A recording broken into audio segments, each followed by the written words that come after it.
నేపాల్ ప్రాంతానికి వెళ్ళాం. ఆ నేపాల్ ప్రాంతంలో ఒక గ్రామానికి వెళ్ళడం జరిగింది. ఆ గ్రామానికి వెళుతున్నప్పుడు ఆ రోడ్ల మధ్యలో వెళుతుంటేనే చాలా భయం వేసింది. ఎందుకంటే కొన్ని లోయల్లో, కొండల్లో అక్కడ ప్రజలు నివసిస్తూ ఉన్నారు. ఆ బండి మీద అలాగ వెళ్ళిపోతున్నాం. కొద్దిగా స్లిప్ అయితే చాలు ఆ లోయలో పడిపోతాం.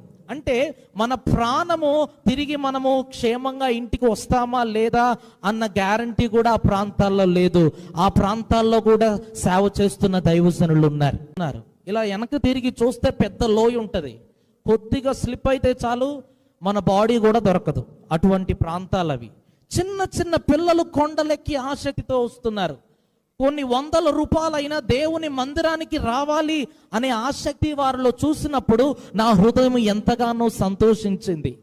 నిజంగా అలాంటి ప్రాంతాల్లో సేవ చేస్తున్న సేవకుల కొరకు మనమందరము ప్రార్థించాల్సిన బాధ్యత ఆ దేవాది దేవుడు మన మీద ఉంచి ఉన్నాడు.